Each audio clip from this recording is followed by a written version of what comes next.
Hello, everyone. Welcome to the Just Do You podcast. My name is Eric Nicole, and I'm your host. If you are a first time listener, welcome to the conversation. And if you're a regular, I'm honored that you've decided to join me for another episode. The Just Do You podcast is centered around a network of conversations which are meant to connect us, to inspire us, to find our own confidence, our own voice, and to live our own truth. And who knows, we might even learn a little something new that ultimately allows us to live in the sweet spot that I like to call the just do you space of being. Each week, I have the privilege of sitting down for unscripted conversations with friends, family, colleagues, community leaders, and influencers that all share their own personal journeys. I hope that you enjoy our time together as much as I have. We are certainly going to laugh, and yes, we might even cry a little, but in the end, we're going to know that we're not alone during our life's journey. So, are you ready? Great, let's do this. Welcome to the conversation. All right, everyone, welcome to today's episode. Y'all, I am so excited. I'm going to just jump right into introductions this morning. It is an honor and privilege to introduce everyone to Tanner Haney. Hi, Tanner. Hey, Eric. How are you? I'm doing really well. Thank you for Good. having me. I'm really excited. Oh, thank you for joining me. So, I was sitting at home one morning very early, as I do. I tend to, after I feed the dog at 5 a.m., I grab my coffee and I crawl back into bed and I tend to flip through Instagram. It's a place where I have found great inspiration. I have had a lot of laughs and a lot of giggles, and I come across stories and journeys that really inspire me. And so you can imagine my surprise when I'm sitting there one morning having my coffee and I come across this content of this guy dancing in a park. And I'm thinking, that's kind of fun. So I watched your video and then I started to look into your content. And I was really taken by something that you've taken on for yourself. And we're going to talk about that today. But I'm just super glad that you're here because I think a lot of people are going to resonate with yours and your journey and this challenge that we may give everybody at the end of this episode. So I'm going to introduce you just a little bit and then I have a lead off question for you. So for our guests that are listening, Tanner Haney lives in LA, is an actor. And this post, which I'm going to basically read verbatim because I think it says it all, is the reason why we're having this conversation today. So Tanner posted a video sitting in that beautiful living room that you'll see on YouTube. And he said, I'm going to do something that absolutely terrifies me, but I know it will change me. For the next 30 days, I'm going to challenge myself to dance in public. Not only that, I'm going to ask a stranger to record me in public for 45 seconds, and then I'll post here, meaning Instagram. Why am I doing this? After I came out, I developed a fear of being seen authentically, and I held on to that shame that told me that I needed to shrink and tone down myself. But I'm done with that, and I'm ready to live life authentically as myself again. And as I approach my birthday, feel as liberated as I did when I was free. So that's what we're going to talk about today. I am so taken by this challenge that you've given yourself. But before we go there, I'm going to jump back a little bit and I have a couple leading questions. I want to know a little bit about the young Tanner. Where were you born? Do you have siblings, family life? What was that like for you? Yeah, of course. First off, hearing that back, felt really surreal and emotional, Yeah. just putting myself out there in that way. So thank you for that. Yeah, so I grew up in Ventura, California, which is just outside of LA. It's a small agricultural town on the coast, and I came from a really tight-knit, loving family. Like my both sets of my grandparents were 10 minutes from us. I have an amazing sister who I'm really close with. And we lived across from this lemon orchard growing up. And so I would endlessly be playing outside and just have this constant imagination and just spending so much time creating my own kind of world in that orchard. And growing up, my mom really instilled a sense of creativity through it for us, whether that was through arts and crafts or gardening or painting rocks or anything like that. But she really nurtured that in us. And I think that's something that I carry with today and propelled me into the career that I have at now. And that is where my creative spirit started. I, at the same time, always loved putting on shows. And I was acting and dancing and singing. And I had just had this complete freedom. And I would go around the neighborhood and I would ask everyone to come to my show that night. And there would be 30 people showing up. And I would tell my mom, hey, by the way, we're having a show tonight, and she would have to scramble to host the entire show. Oh my gosh. Um, and so I would have sometimes have a set list that included Shania Twain or Leanne Rhymes or Nelly Furtado. So, and if that wasn't on the writing on the wall that I was gay, I don't know what was. But You said it, not me. yeah. But I always had so much fun doing that and being able to kind of create that sense of play and freedom. Movies were also a huge part of my upbringing. I loved, like at my grandparents specifically, we would always watch these big movies and blockbusters and indie films, and it's something that I really, really loved and resonated with. And one time I watched Coyote Ugly at their house, which I wouldn't have been able to watch at my parents' house. And if Mhm. you don't know, Coyote Ugly is a movie about a group of girls who dance on top of a bar in cowboy hats. Yep. And I learned a few dance moves that I integrated into my shows, um, which to Are the those on shock and YouTube now? Can we go back and watch those now? Are those on YouTube? those are archived and are not going to be coming out. Damn it.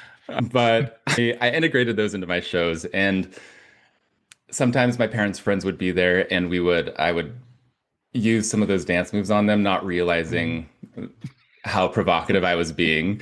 Whereas like my parents just found it hilarious. And that was the first time where I was told like, hey, inappropriate or I'm offended by this. And I was like, oh, okay, that started to resonate a little bit.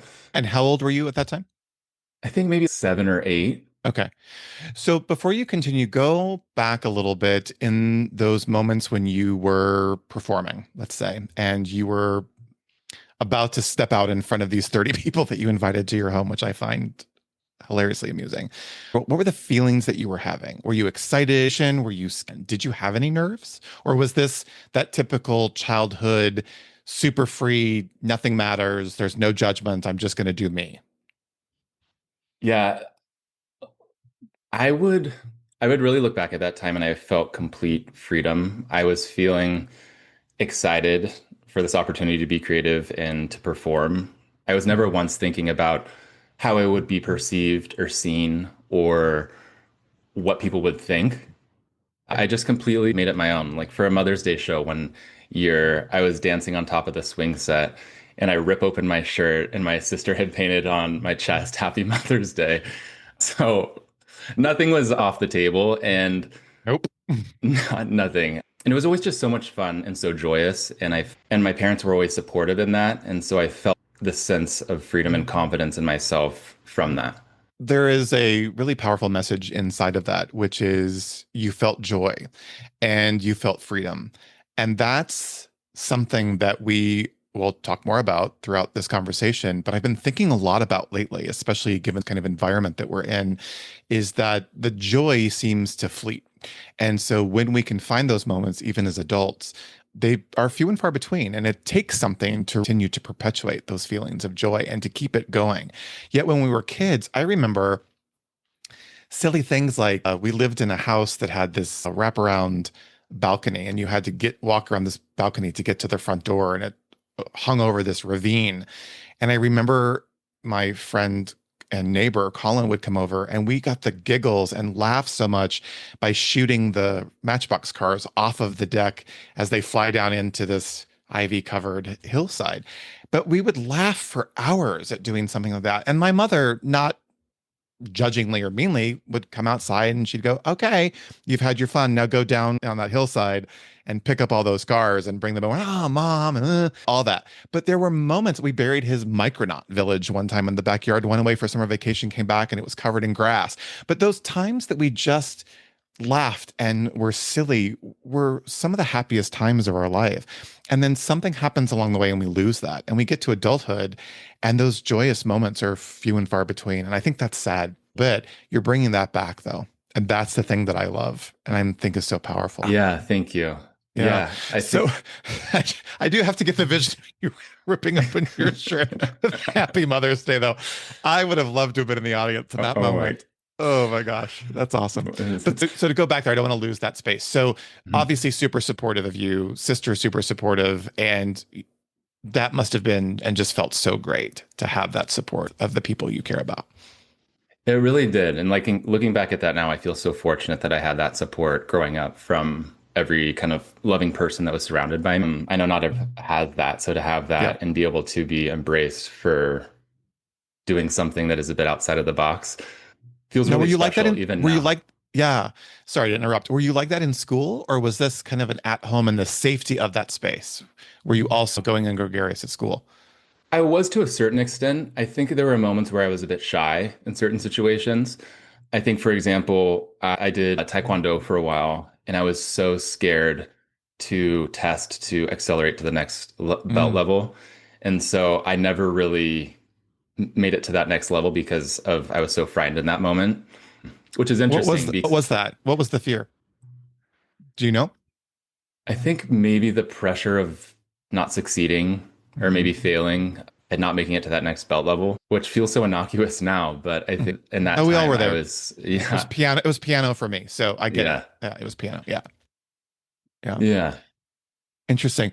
Were you incredibly social as a child in school? Did you have a lot of friends? Was it kind of the normal? Because I love that area of California. It's very Mhm. peaceful, very laid back, very, I liken it to where I live here in Encinitas. What was that like?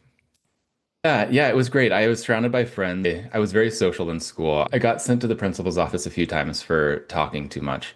Not that I was being overtly disruptive or Mhm. to the teacher, but more just I couldn't stop talking.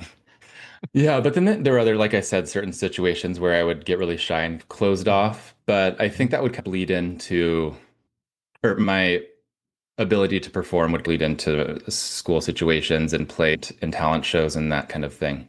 Were you involved in that in school, in the I was, shows? yeah, yeah, yeah. About It's so that? fun What to was be that like? surrounded by like-minded people who love the same things and are like curious about the same things and being able to work together towards something was also Hmm. really special. I Hmm. also played soccer during that time, so having that kind of team and community was a significant part of my life. I played that for like 7 years and I never got better. And I was like, maybe it's time I retire to retire this sport. Well, that's actually cool because typically, I stuck to one path, and that was music. And I didn't want to go into sports. In fact, I hated sports. I had a situation where a teacher was just really derogatory towards me and Mhm. the other students. And it shut me down from sports at that point. I didn't want to participate. Where in the music side, it was all a lot of joy and a lot of happiness. And we sang and I played an instrument and did drama and all that. So that was my kind of creative outlet. And I propelled from sports. I did not want to get anywhere near it because I just didn't ever want to be judged like that, especially in school. We're always looking and striving to fit in and to belong. So Yeah, it's so for me, it was music. Yeah, go ahead. yeah, it's so fascinating how a single circumstance can really affect your trajectory or a certain situation. All it takes is a word. And I think that's Yeah. something that we were talking about how early on in our childhood something happens and that shapes us into adulthood. I'm still unpacking. Sometimes things will come up and trigger me that will take me back to moments where teachers in school would say something in particular. I always laugh at our reunion about going out for football. I'm 6'4". I was a big kid. Everyone's like, you gotta do football. My family was a big football family, all SC Trojans all the way, and I could care less. So I went out for football, and I remember the coach would sit in the back of a truck, open flatbed truck, in a beach chair with a Coke, and we would have to run around the community, which are pretty hilly. And if we weren't keeping up, he would say some, and I'm not going to repeat them, some really derogatory things to the guys that would fall behind. And I would go home, and I remember walking in the door and saying to mom, I'm like, I'm not going back. This guy's an ass.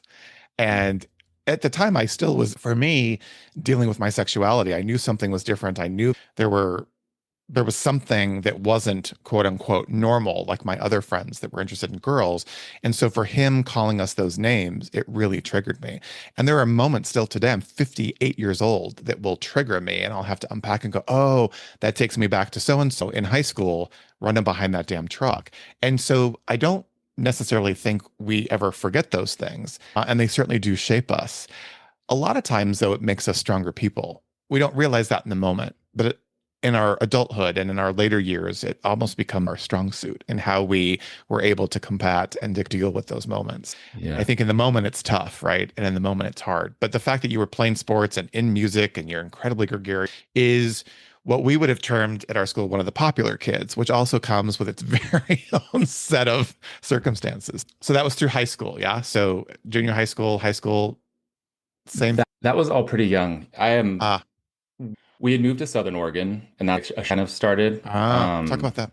When was that? Yeah, this was sometime in middle school. Yeah, it was a bit of a culture shock for me, I think, because I was this colorful, free-spirited kid who wasn't the most warmly embraced, and I felt like I didn't fully fit in and people didn't know what to do with me. And so that started to like shift a little bit in me. And then at the same time, I think I was starting to understand what was happening with me internally, like being Mhm. gay and not wanting to acknowledge that, not wanting to deal with that, or not just wanting to not be different in a way. Yeah. Yeah, yeah. Nobody does at that stage. No. That's such a developmental stage. So I'm sure you're like me. Did you know early on, though, prior to that, that there was something different about you? Yeah, I always felt that way. I didn't know how to articulate that at that age or what it Yep. was, but I Yep. always knew Hmm. something was different or that I was Yeah. special in a way. Yeah. I've said a lot of times on this podcast because I've interviewed a lot of people and had conversations with a lot of people from various backgrounds. And the thing that's missing and that I fear, especially in this current environment, is that not only did we not have the language and the experience and any exposure to be able to identify our differences, our parents weren't gifted with the languaging or the ability or the experience or the exposure to walk us through that process. I think I'm quite a bit older than you, so that there's even that kind of era that it was so difficult because I went from elementary school, I didn't come out till I was 24 because I didn't know how to articulate it. I didn't know how to share that with my family, who wasn't overtly conservative. They all loved me and supported me, with the exception of one when I came out, but it still was many years of struggle. And so I think all of us that have gone through that journey of coming out, wherever you fall in the acronym, came with a series and a quite lengthy experience of fear or shame or misunderstanding. And I wish that we were in a place that we could teach our parents. It's different now. Obviously, there's a lot more exposure. There's a lot more opportunity. There are groups in schools that, are there to support differences. I worry now. This is a whole other podcast, but I worry now that it's creating kids to run back into that proverbial closet. Yeah. So you're now in Oregon. So that's a new Yes. set of challenges. Where are you in your head now at this point about your expressiveness and your creativity and who you are? Yeah, it started to shift a little bit in that kind of away from who I was at that time. I started to get bullied before my voice developed later in life. And so I had a much higher pitched voice. And so that, along with my personality, I was perceived gay. And so that's how I would be bullied. Mm, So I started to feel like, oh, this is wrong. Who I am is inherently wrong. And then I think growing up in a heteronormative society where you're told who you are is inherently wrong or what you like doesn't really fit what a guy should like. And mhm. then growing up in a church where the religious messaging is who you are is wrong, you're being told you're wrong from so many different facets of life. And Yeah. that starts to affect your self-worth and your self-esteem, and it makes you feel like you're not really enough. And so during that time and then through like high school, I started to overcompensate through perfectionism and people pleasing. And so if I get all these other things right, maybe that will overshadow who I am at my core. And that's Hmm. something like even now I am working through. I've come a long way from that, but still like that kind of early on, that's feelings of trying to get everything else right since who I am is wrong. That's a core memory, and that's one that I believe what doesn't go away. We just have to learn how to navigate it and have to learn how to push through it and communicate. I believe that we've all been through that. Um, Yeah. Not knowing how to express yourself and be fearful. I remember I was attracted to my best friend in high school, so attracted to him. Oh my gosh. Oddly enough. End of the story. We were both gay and out. So who knew at that time? But I remember, and I had equal pressure because my mom was an administrator in the school. So I was afraid she was going to find out. Someone was going to tell her, and all of those moments. And you get your entire personality, just you put a lid on it and then you put it in the cupboard. And I, like you, overcompensated. I was the nice guy. I was the nice kid. I did everything for everyone. I made sure everyone was happy. Everybody had to be happy. Everybody had to be taken care of. Everybody had to be and feel included. And it didn't matter that I felt incredibly outside of the circle.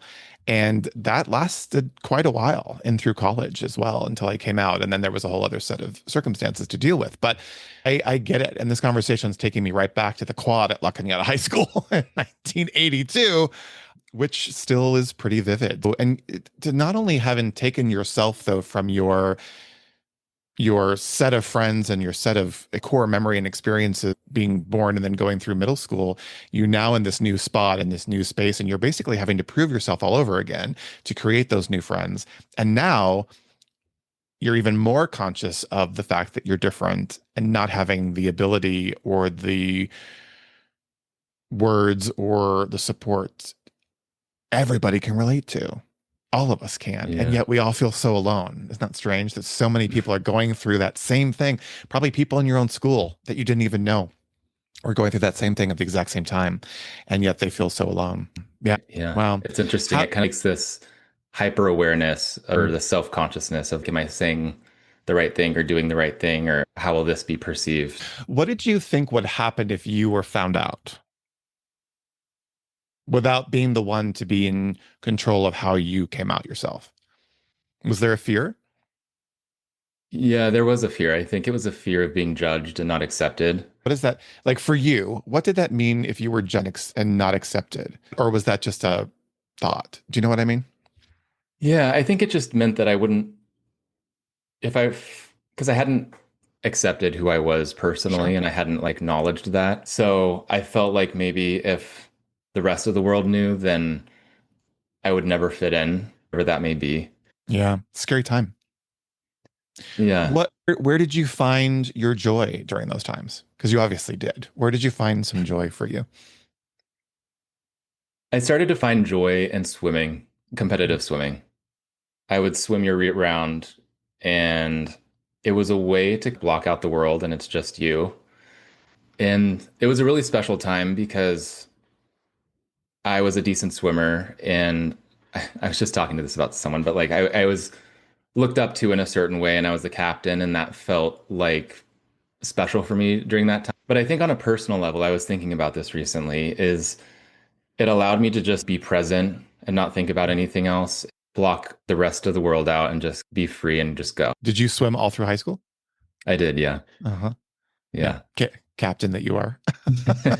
Yeah. It's interesting though how and I've the last couple episodes they have the same experience and you ended up being the captain of your swim team and Janessa ended up leading troops through 8 countries when she was in the military, but all went through the same thing in those moments of, uh-oh, something's wrong. And that's the thing Yeah. that I find so empowering about this podcast, not to toot my own horn, but as we tell the stories and we talk about the journeys, the empowerment of the people that are now out making a difference in the world and are being change makers in the world all went through circumstances in their lives that were difficult and hard. And some don't make it. And those that do have an interior perseverance and a fortitude, and there's something bigger than them calling him into that space. So I say for you, as difficult as that may have been, and having gone through some of these moments of fear and shame, there was a bigger calling for you. Like what your life, what Tanner Haney's life was there for. I believe we're all here to be of service to others. I think if we look at it from a very selfish perspective, we've missed the boat. And we may not find that in what I believe, this is just my belief, in many lifetimes to come.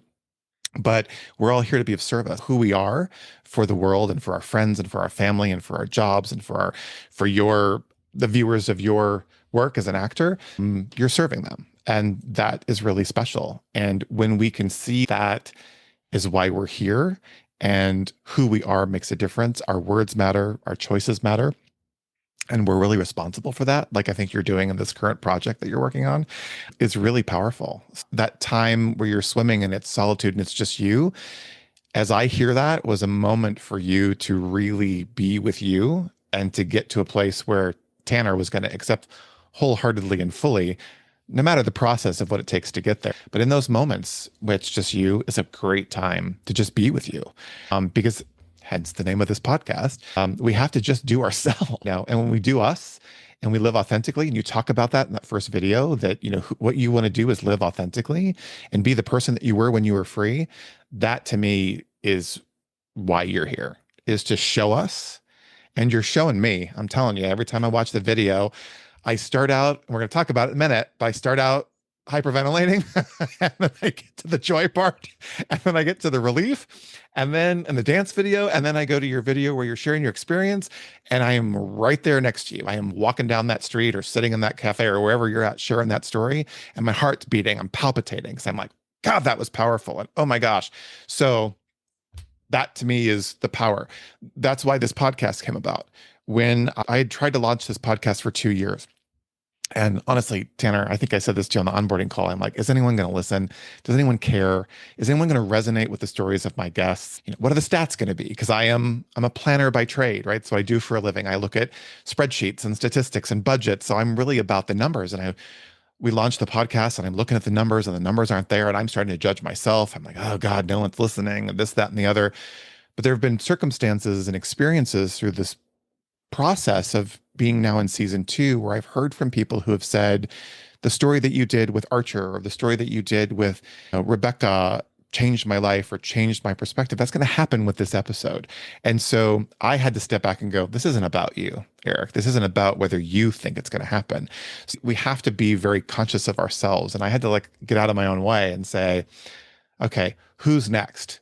Who's going to come on the show next that's going to share a really amazing story? And the last 4, including yours, have been really, really cool. So I can sense that. And it's when I go in my own head, I'm not a good swimmer in that respect, but I go to the beach and I sit and I meditate and I talk to myself and I talk to my higher powers and I say, show me, bring me this next story, bring me this next person that's going to change the world. And thank you for that. Thank you. That was so kind.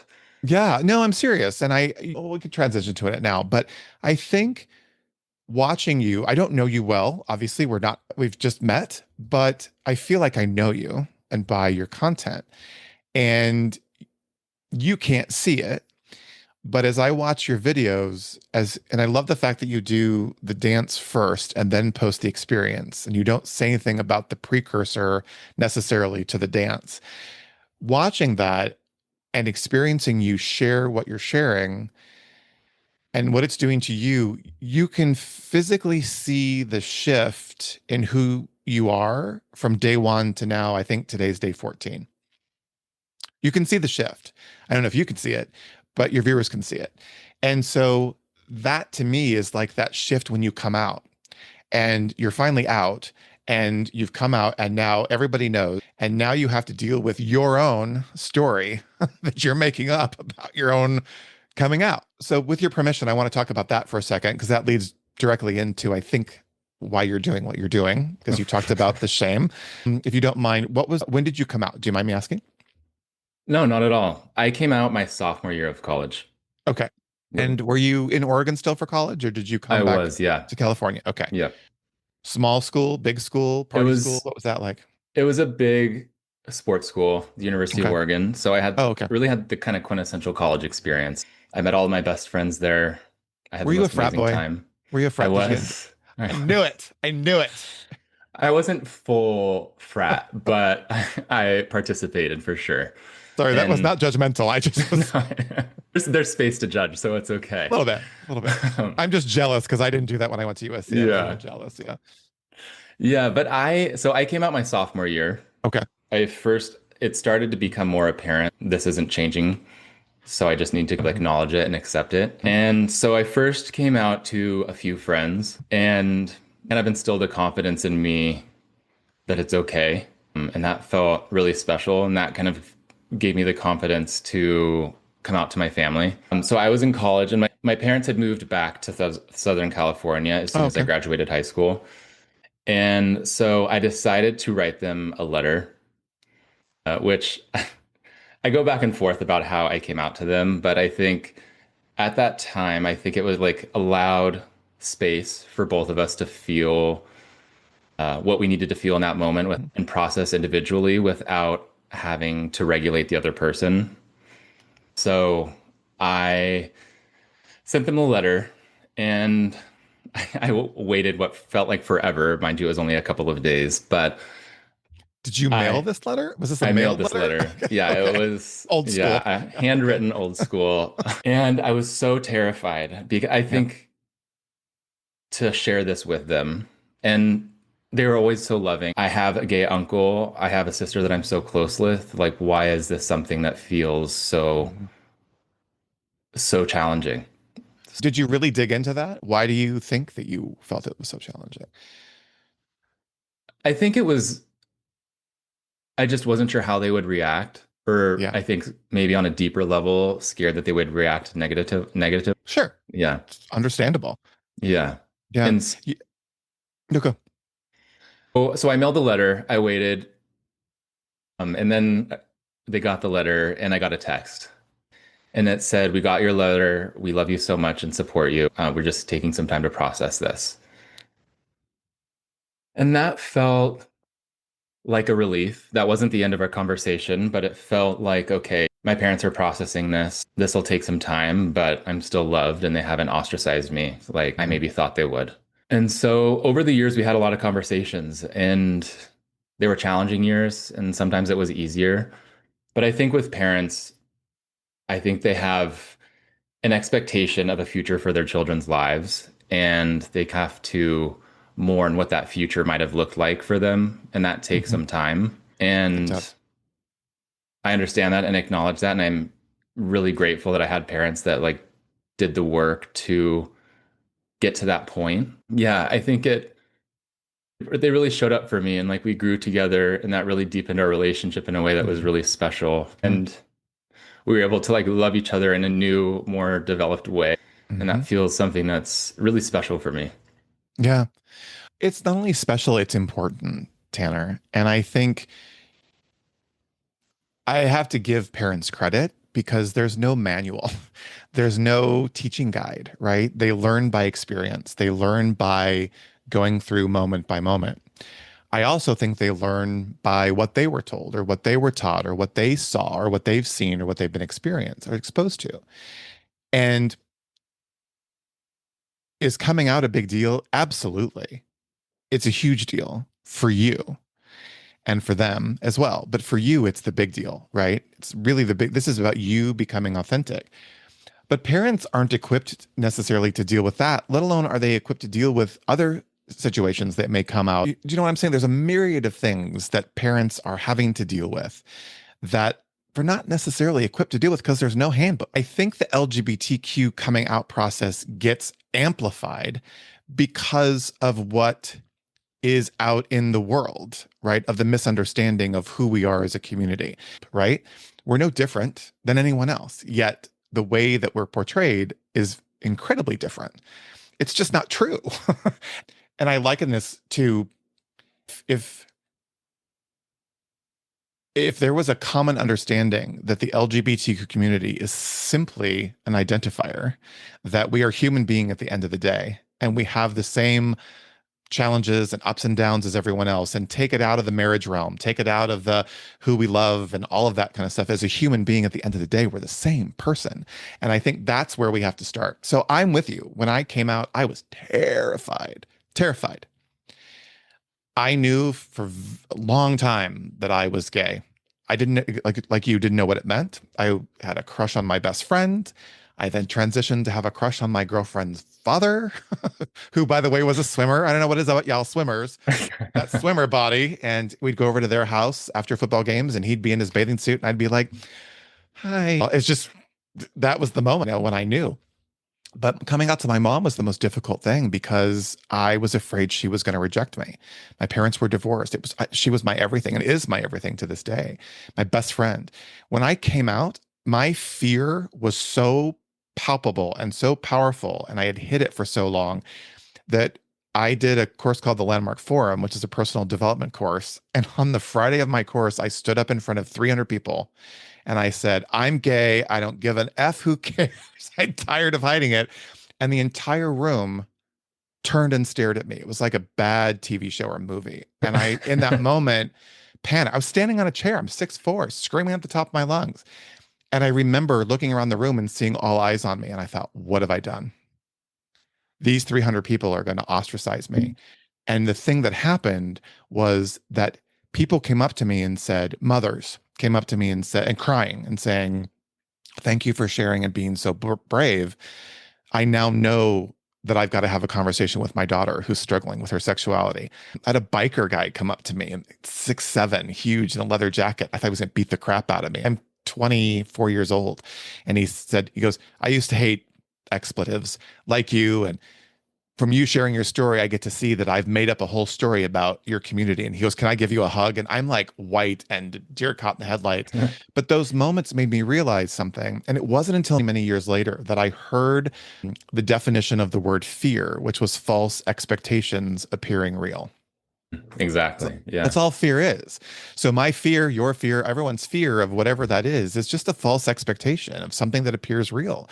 And when my family basically fell in love with me because I happened to meet my first boyfriend in that same course. So here, not only am I gay, but here's my partner. And by the way, his parents are coming for Christmas. Was a really amazing experience. And my family was so loving and caring. My friends all knew. At the end of the day, my mom knew. So again, like you said, there were difficult moments throughout the journey, but and not everyone's that lucky, right? But I remember even growing up still, the shame and the fear and the judgment. And now there's a whole other realm of internalized homophobia that we all have at some level for ourselves of what it means to be a gay man or a lesbian or someone trans or bisexual, non-binary, all these options that we have, that it just keeps getting compounded. And it's because of people like you sharing this journey is what makes it relatable and makes the younger generation feel seen and heard. And that's what we need. So I'm grateful for my experience. I'm sure you're grateful for yours, especially in those teachable moments where you get to teach and then you also get to be taught, right? So I think it's super Yeah. Yeah. powerful. And knowing that your family did the work, and I think that was the word I wanted to remember you said, that's really powerful. It isn't about you popping up one day, sitting in the living room with your parents or writing them a letter, which I love, and saying, hey, by the way, I'm gay, deal with it. It is a process and it's a journey. If you know Sarah Cunningham or heard of her, she has an organization called Free Mom Hugs, and it's a nationwide organization around the US. And they go to pride festivals and events, and they wear these Free Mom Hug t-shirts, and they give hugs to the LGBTQ community who need it when they're in these environments like Pride. And I remember being at Pride and running into one of the moms, and she said, can I give you a hug? And I'm like, absolutely. It's an amazing mom hug. And I said, I've got to have Sarah on the podcast. And she shares a story about her upbringing, how she was raised in the South, how she was raised through the church and her belief system. And her son came home and came out to her and how she struggled with it. But she knew that she loved her son. And I'll never forget what she said to me. What he said to her was, he said, I'm gay and I need you to step up and support me because I'm going to need you. And she said, in that moment, I realized that I had a job to do, and that was to protect my son and to learn and to Wow. grow. And now she helps, I don't know how many thousands, tens of thousands of moms and dads around the world learn how to embrace. Again, it's because it took something. It took something for them to Right. do that. So your family sound really awesome. And No, they are. congratulations is the wrong word, but some aren't so Good for lucky. you. Good for Yeah. you. Good for you. No, I feel the same way. My family's amazing. I absolutely love my family. It came out to my grandmother and she's like, tell me something I didn't already know. I'm like, how did you know? And she goes, every time you Same. come visit me, you ask to eat on the good crystal and the good china. She's like, that's just not something Some straight of up the gays says. have good taste. What can we say? That's where do you think I learned how to decorate my house? With my grandmother. Yeah. It's all those things. So we could share stories like that forever. So anyway, we're super proud of your parents and for you for taking that step and doing that. Okay. So I don't want to run out of time. So college, right? What were your aspirations in college? Did you want to be an actor? I did, but I never Uh-huh. allowed myself to get to the point where I come from like a blue collar family, working family, so I never allowed Sure. myself to say this could be a career. You get a good job and then you get a job that makes money and then you live. So I think I always had that desire and I would go to the place at university and just peripherally wish I was doing that. And then I yeah, I graduated and I entered the corporate world. I feel like this wasn't really aligning with me. I was working in Hmm. entertainment, and there's a certain kind of word around like when you work peripherally and the thing that you want Hmm. to do. And it was that for a while, and I was like, this isn't what I want and who I am. And it so happened that I was laid off from my job, and that kind of propelled me in the direction that I am now. Universe was listening. Yes, That's what I exactly. like to say. Yeah. Yeah. We'll talk about it offline some other time, but we both worked in entertainment industry. So I saw in your bio where you worked. I was like, oh, I worked for the same company. So we'll talk about that later. Yeah. So Universe was listening, Tanner, because It always I does. same thing happened to me. It's like I had a huge Hmm. shift in my job, and I was sitting with my friend Nathan, who's a holistic practitioner and does sound bath healing and all this stuff. And I've been talking about how miserable I've been with this one particular project. And then the project let me go. And he goes, you manifested that. You've been complaining about it for a year. I was like, I guess you're right. Didn't want to Yep. admit it in the moment. Right. Universe listens because, again, it's not who you're meant to be. It's not why Hmm. you're here. So, what was that like? Were you, again, fearful and was it like some shame in losing that job? Or were you, hell, it's time to go do what I want to do? No, I was very fearful. I think one, the stability, but also the fear of succeeding. Oh, it's a extremely competitive industry, and it's taken me Mhm. years to hone my craft, and that Mhm. takes a lot of time, and also kind of Yeah. releasing that tension. Yeah. Is it It, going back to the black belt kind of thing and then coming through those ranks? Is it the same thing? Is it like, you know, I've never excelled past this particular level because I'm afraid of failing or succeeding. It could go both ways. Is it that same thing now in your adulthood, you yeah, think? I think so. Maybe not at the level. Sure. It's definitely a journey, and I think it's something I enjoy, and I enjoy what I'm doing, and so that's all that matters at this point right now. Yeah. And apparently that succeeded because you're a working actor in Los Angeles, I'm assuming. Pretty much. Pretty much. Yeah. Well, Yeah, we're well, still listen, working, but I it's know great. it's still a journey, right? I have a Yeah, job, I have a career, I have a company that I own, and it's not necessarily my passion. It's not what I want to be doing. I'm not compensated for this podcast, but this podcast is what brings me joy every single solitary exactly. week. It doesn't matter about the pay, right? It'll come. It'll come. We make those choices. There's a lot of people who have multiple jobs, and what they when they find their most joy is when they're doing what they love to do. But let's face it, we live in California, and it Hmm. costs something to live in California, It especially does. where we live It and how we've does. learned to live. Yeah. You're doing it. That's the cool thing. You Yes, are that's acting. Yeah. exactly. And that's what matters is that I'm doing it and I'm enjoying it and happy along Yep. the journey. Yeah. Yeah. Great transition because we're now going to get to the meat of this conversation. So buckle up. Okay. Okay. So you're in LA, working actor. Your authenticity and who you are that you portray in your content and in the brief time that I've spent with you is really remarkable. Just there's energy about you that is incredibly real and incredibly genuine. And the way you speak is very thought out. And I appreciate that. There's a calmness to who you are. So I'm curious, 14 days ago, how long had you been thinking about this? I'm going to do this challenge, or did you just wake up one morning and go, I'm going to challenge myself to do this? Where did this come from? Oh my gosh. So I was on a run in the morning Uh-huh. 15 days ago. And after a certain number of miles, I start to get in that kind of flow state. And the idea just came to me. And I was like, God damn it, I don't want to do this. But I have to. And I know I Hmm. have to, and I have to do it today, or if not, I'm just going to pull out of it and just not even acknowledge it. And so I didn't Hmm. tell anyone about it at all that day. And later in that afternoon, I recorded the announcement video. And just recording that, I was sweating and Oh, you could shaking. And tell. You yeah, could tell. even Yeah. not but even leading up to it. And No, then I I'm sure. recorded it and I was like, oh my God, do I have to post this? Do I want? So it took 15, 20 minutes of me waiting to hit the post button and just here we go. And then I posted it and then ran around the block a few times to release that energy.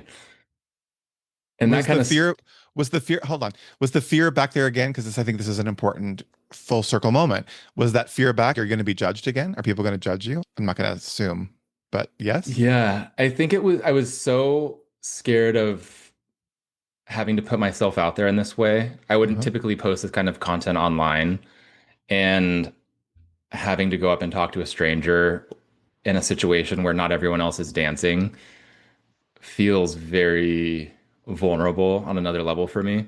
And Where so no all of one these else, mixed, yeah, where no yeah, one else is dancing. You're the only one yeah, pretty much dancing in the middle of the street in Beverly Hills, it looked like. exactly. Yeah, yeah. So the level of exposure therapy Yeah. is not Hmm. only coming from dancing in public, but also asking a stranger and sharing with them why I'm doing this, and then watching the videos back, because that's not fun either. And then posting it online to people who are friends and family, who are acquaintances, who people I don't even know, and sharing it with those people feels it's scary and it feels really vulnerable. Every day I'm getting this exposure therapy and it's been really amazing, but also it's a lot of feelings every day that I have to work through and it's Sure. wiring my nervous system in a way, which is why I'm doing this. But Right. it's taken some work every single day. Yeah. Like I said, for me personally, watching you do this brings up a lot. And I've thought a lot about it in this last week that I've been spending time with you on your platform.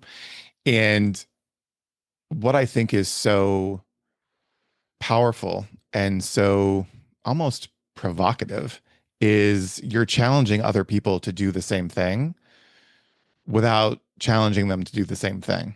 Because there are those of us that sit and watch your content and go, wow, what am I not doing? Where am I not being vulnerable? Where am I not putting myself, my true self out there? And I'll be as bold to say, it's even had me question a few times if I'm really living my authentic truth.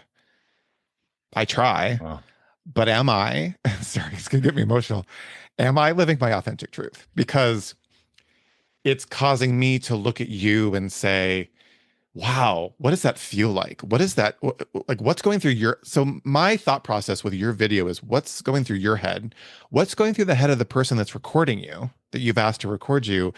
And then the bigger question is what's going through the 30 people that are sitting in the restaurant that you're dancing through? And that's the part that's fascinating to me because you're never going to know that Yeah. necessarily. But what, and you may never know what's going through the person who's recording you's head. But what gives me the most empowerment is what's going through your head and what you're going through your process. Because and I said this earlier, I've watched you change over the past 14 days in very subtle ways as you watch each video. And although I don't know what's going through your head necessarily until you share it, it's really remarkable. And I'm going to make sure people have access to your social media because they need to watch this. But I think what's so beautiful about it is the fact that you've committed to it, you're consistent with it, you're sharing your experience about it. And I'm clear at the end of the 30 days, not only is your nervous system going to be rewired, but Tanner's going to be in a spot where if I can do this, there's nothing I can't do. And there's no reason for me not to be who I am.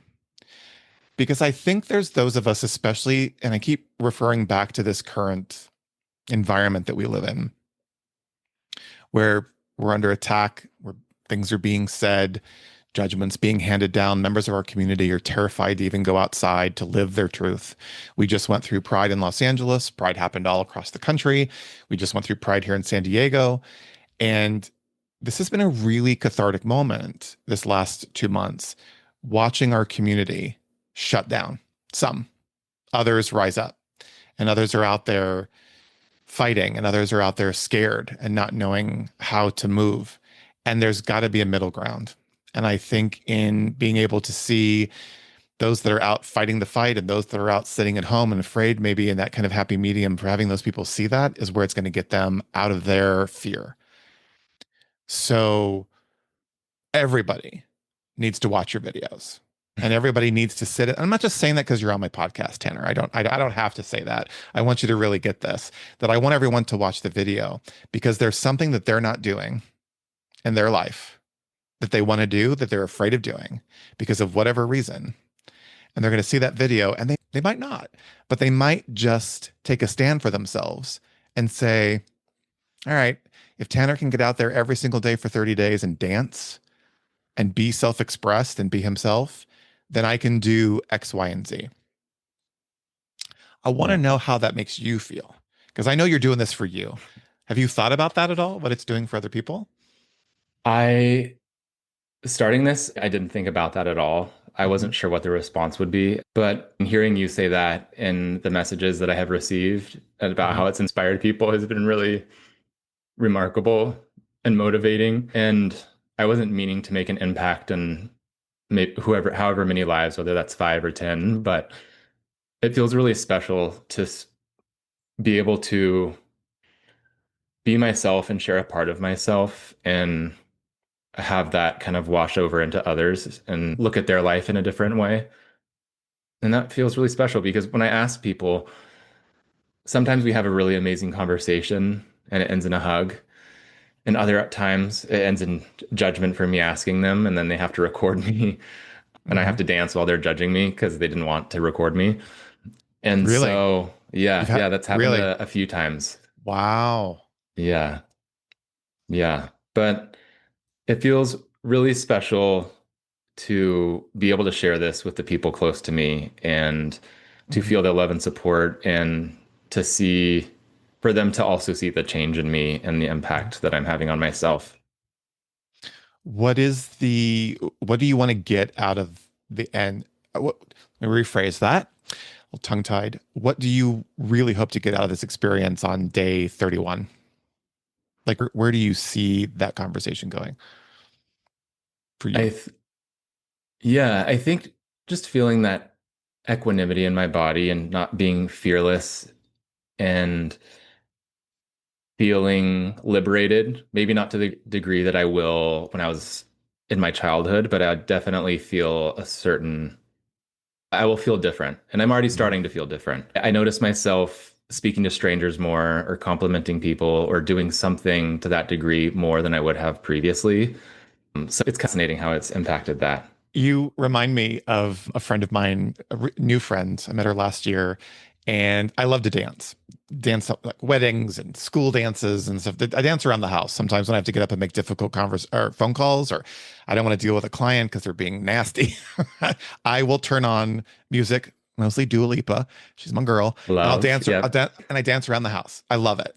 That's my joy. I don't do it a lot in public. So I go off to this hospitality event up in Newport, and it's this wellness weekend where we're being introduced to wellness practitioners that have really unique modalities.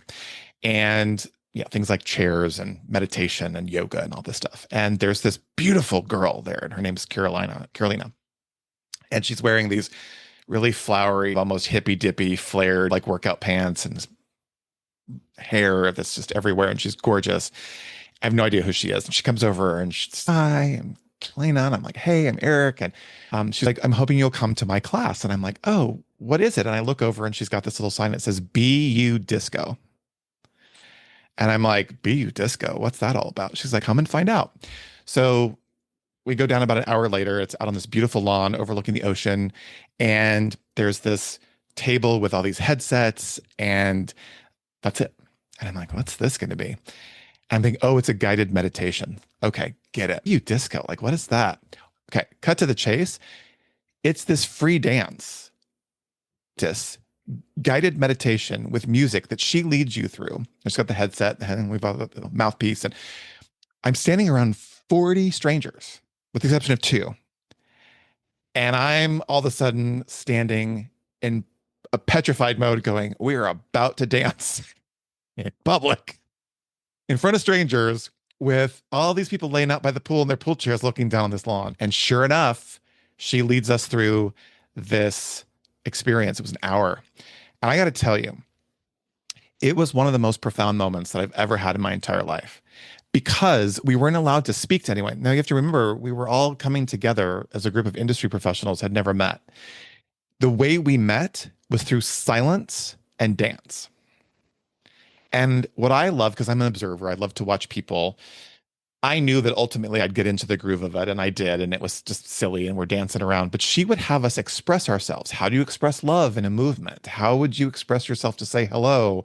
All of those things. And I could watch the people who were so painfully shy completely open up Mhm. and change. And by the end of that hour, we were all hugging each other. We couldn't wait to be together. But here's what it did. It changed the next 2 days because we had a sense of relatedness, number one. And number two, we knew each other in a much more intimate way than just, hi, my name's Eric. Hi, my name's Tanner. And so that moment changed my life. So, of course, I did a testimonial for her. Now we're trying to work together on a project. And I think it's so powerful. So, when I watch you, even though you're doing this by yourself, as we begin to wrap up the conversation, I want you to sit with, if you will, please, and take this with you, that that music and that movement and that moment is reverberating through the people who are watching who may even be judging you. Because I'm clear that the people who are potentially judging you while they're recording you are simply jealous because Tanner is out living his life full balls to the wall, fully self expressed, and they can't necessarily get themselves to do that. And I'll further say that I bet they leave that experience, go somewhere else, and remember you Mm. and go, oh, okay, now I get what he was doing. I get it. And maybe, hopefully, we can cross our fingers that they'll take action, that maybe they won't be so judgmental next time, or maybe, just maybe, they'll find their own thing to do that they haven't done. And that's the beautiful part of your message. And that's the part that I think is so incredible. If you look back at the story that you've told about your journey since you were a kid, you're back there now, right? You're back there now as an adult. And if you're really afraid or terrified or in fear of what people would say and how you would be judged, I can pretty much guarantee you wouldn't be dancing. So Yeah, that's a good point. there's a Yeah. bigger calling to you, right? I tell you, it's going to be emotional. There's a bigger calling for you. So I don't know what that is. I can't see into the future, but I am very clear that there's a calling. How does that make you feel to know that you could be making that impact for someone else in just doing something that you, quite frankly, sometimes don't want to do? It feels aligned with who I am in a way, Mhm. even though that sounds frightening what you're saying, but it also feels like that's a part of who I am. And it's something my mom always told me, which is fascinating that you also said that. It's not something I think about, but if I'm able to do that and impact someone, like that Mhm. feels really special. So I'm going to be your mom for a minute and empower you to take that on and to sit with it because it really is who you are. We can't see it in ourselves. I'm guilty of that. Same thing. Same thing. People have called me and said things to me about this podcast and what it's done for their life, and I hang up the phone after I cry for an hour. I go, that's not me. Is that me? I'm the vessel. I'm the catalyst to do this. But as you are being this kind of captain of that ship, I have to steer this ship. Yeah. And in season two, I'll give you a little example, then I have a final question for you. When season two came about in January, of course, we had gone through a really interesting time, November and December. And I got through the holidays and getting ready for season two. And I said, I don't think I can do this. I don't think that I have it in me. I don't think that what I'm doing matters. I don't think that what we're talking about is resonating because I'm looking at numbers and I'm looking at statistics and downloads and all that stuff. And I got a phone call from someone and they shared with me their experience of the conversation that I had. And they said, thank you for providing that opportunity because they saw something from a very different space. And then I had another friend make a comment on a post that I did on a podcast episode and sent it to me. And my coach and mentor, who is the reason why I started the podcast, he's a podcaster himself. He's now into, I think, 200 episodes. So he was a big motivator to me. He said, you're never going to know until you start. You just have to start. But if you help one person, if you make a difference in one person's life, then that's all that matters. And then you look back and think, all right, here's Tanner. who's on social media. He's on Instagram. I didn't check, sorry, how many followers you have, but people are obviously finding you because I found you. We're not friends. So you're making an impact there. Same thing with the podcast. I don't know exactly how many people are listening to this. I just see downloads because you could listen without a download. So the impact is there and the ripple effect that will have, which is why I was so adamant about getting you on this podcast. Number one, I think you're super cool and I wanted to get to know you and spend some time with you. Number two, I just had to find out who this guy was who's dancing around LA. But it's going to be so impactful for you. And I'm just excited to see where you go next. So that's my second to last question. What's next for you? This, after this 30 days, what's next for you? Do you Oh know? my gosh, the world is my oyster. I don't know. It's true though. Yeah. That's a good question. I don't know what will be after this. I'm always working towards something on Mhm. myself. So maybe I'll just relinquish that time and let myself be for a little bit and just Cool. look back on these 30 days and then see what the universe brings for me next. All right, I'm going to check in with you on day 31 because I think there's something Okay. going to come from day 31. Listen, I could talk to you all day. I have loved our time together. It's hours gone by really fast. I have one final question for you. I'm going to make sure that people have access to your Instagram so our listeners around the world can find you. We'll make sure that happens and they can follow your journey. I encourage them to do so. I'll also encourage them to take on a challenge for themselves. My friend's podcast is called I Dare You. At the end of every podcast, he dares, his guest dares the listeners to do something. And I think that that's super important. So I Mm. challenge to watch Tanner and maybe come up with their own 30-day plan, program, whatever you want to call it. So thank you for your time today, number one. But my final question for you is if you could go back to that young, very young elementary school Tanner, what would you tell him about his life today?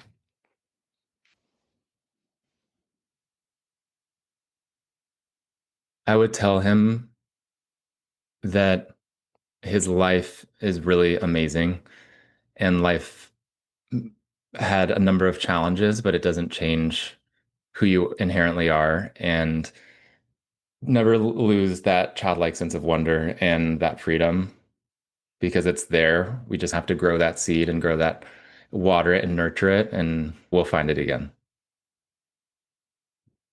Not much more I can say except thank you. You're always welcome to come back. Love to follow up with you in a year, see where you're at, see what's up with Tanner Haney. Tanner, thanks so much for being here today. It was an honor and a privilege. And congratulations on all your success and just keep doing what you're doing. Thank you so much, Eric. I really appreciate it. It was so nice chatting with you, and I'm so grateful for this opportunity. Cool. You have a new friend cheering you on from the sidelines. So we'll talk soon. Bye for now. All right, everyone. Thank you again for joining us on today's episode.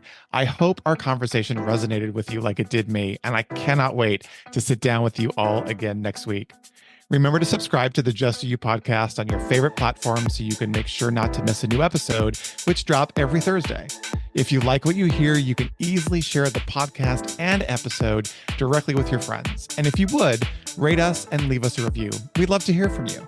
You can also follow us on Instagram at Just Do You Pod. As you go out into the world today, remember to just do you. All right, talk next week.